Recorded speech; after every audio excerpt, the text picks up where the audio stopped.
When Saint Thérèse of Lisieux died in 1897, she was only 24 years old.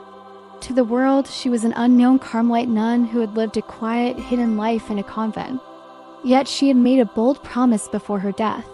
She said, "I will spend my heaven doing good on earth."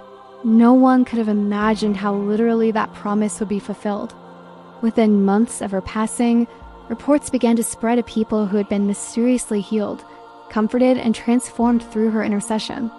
Many of these healings occurred when people came into contact with her relics, small fragments of her clothing, hair, or even the earth from her grave.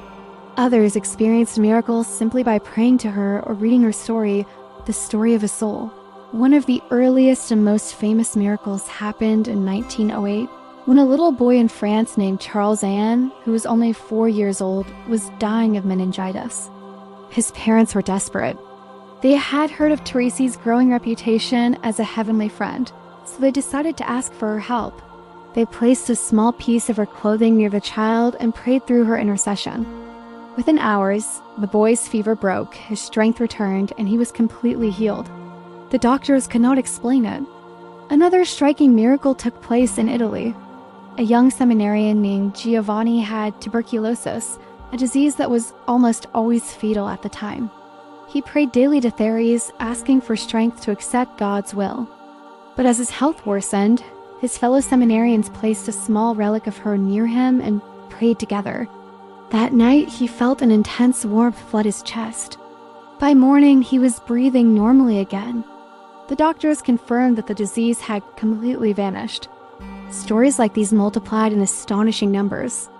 Thousands of letters poured into Lisieux from every corner of the world, from France, England, the United States, South America, Asia, and Africa, all describing healings, conversions, and extraordinary graces attributed to the little flower. In some cases, the miracles were physical. People blind from birth suddenly regained sight. Those with incurable diseases found themselves completely restored. But many more were spiritual hearts, hardened by bitterness, began to soften. Atheists returned to faith, and sinners who had abandoned confession for decades suddenly felt the call to repentance. One of the most powerful examples happened during the First World War. Many soldiers carried small medals or relics of Thérèse into battle. There are accounts of men surviving explosions or gunfire unharmed, later claiming that they had felt her presence protecting them. One soldier even reported that as he lay wounded and dying, he saw a young Carmelite nun smiling at him before he lost consciousness. And when he awoke, his wounds were miraculously healed. Her relics soon began to travel the world. Wherever they went, the same pattern repeated itself. People would line the streets, sometimes waiting for hours just to be near the small reliquary that held her remains. And again, miracles followed. Healings, conversions, and unexplained graces. It was as if her promise was still echoing through time. "I will spend my heaven doing good on earth." Even today, over a century after her death, the miracles have not stopped. In fact, they have multiplied. When her relics toured South America, reports came of terminally ill patients suddenly improving. In the Philippines, entire families spoke of finding peace and reconciliation after years of division. In Africa, children who had been seriously ill were healed after their parents prayed to Thérèse. These stories remind us that holiness does not depend on extraordinary power or fame. Thérèse's life was simple, hidden, and ordinary. She never traveled far, never founded a religious order, and never performed public miracles while alive. Yet after her death, she became one of the most beloved and powerful saints in history. Why? Because her love was total. She offered everything, even her smallest acts, to God. Her little way, doing small things with great love, became a path for millions of people who thought sainthood was unreachable. Through her, God showed that even the smallest act, if done with love, can move mountains.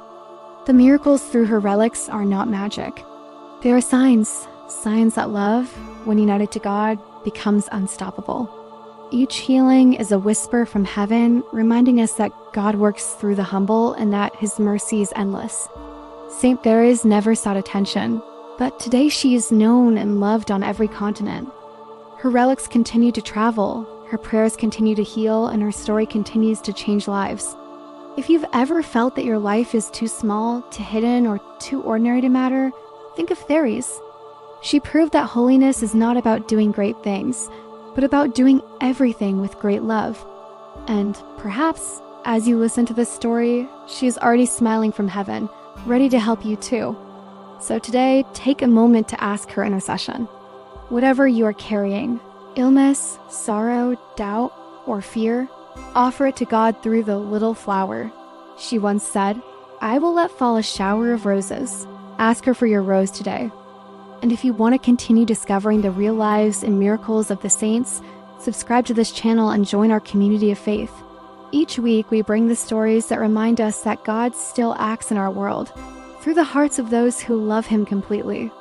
Thank you for watching, and may Saint Thérèse of Lisieux pray for you and fill your life with the fragrance of heaven.